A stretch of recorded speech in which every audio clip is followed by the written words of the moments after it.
Son Excellence Madame la Première ministre a présidé la première réunion du comité de conjoncture économique et circonstances heureuses au moment même où nous nous réunissions, le conseil d'administration du Fonds monétaire international a approuvé la 6e revue du programme macroéconomique qui a été mise en œuvre par le gouvernement pendant 3 ans avec l'accompagnement financier et technique du Fonds monétaire international.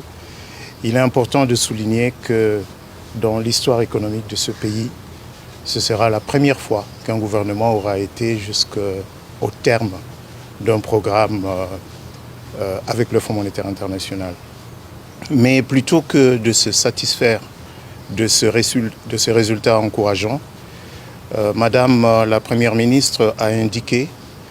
le besoin qu'elle a ressenti de renforcer le contenu de la réunion du comité de conjoncture économique.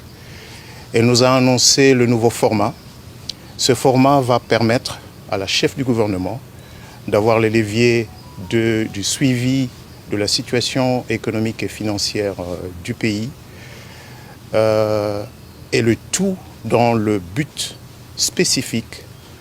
de maîtriser l'inflation, de stabiliser la monnaie nationale, le franc congolais, parce que, comme l'a rappelé Son Excellence Monsieur le Président de la République dans son allocution du 30 juin, le chef de l'État a clairement indiqué qu'il est conscient des difficultés des ménages congolais, des citoyens congolais, et qu'il a instruit le gouvernement de prendre toutes les mesures nécessaires pour diminuer le coût du panier de la ménagère et stabiliser la monnaie nationale. Et à cet effet, justement, une première recommandation a été prise par le comité de conjoncture économique demandant à Monsieur le ministre des Finances et à Monsieur le ministre du Budget de nous présenter la situation à jour à fin juin 2024, la situation des finances publiques de la manière la plus exacte possible, la situation de l'endettement. Le comité de conjoncture économique a exprimé sa détermination à faire preuve de courage politique pour que les mesures essentielles soient prises, tant du côté budgétaire que du côté monétaire, en pleine coordination entre le gouvernement et la Banque centrale du Congo.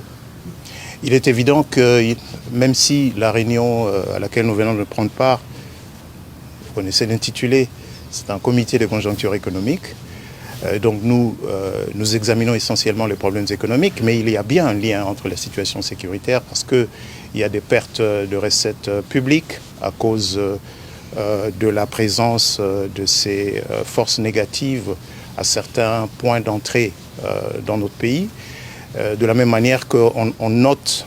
une plus forte dépréciation de la monnaie nationale dans ces régions prises à ce conflit. Et le gouvernement, tout en maintenant les efforts qu'il fait déjà pour soutenir l'effort de guerre, le gouvernement va prendre toutes les mesures nécessaires pour soulager la situation économique de nos concitoyens dans ces zones.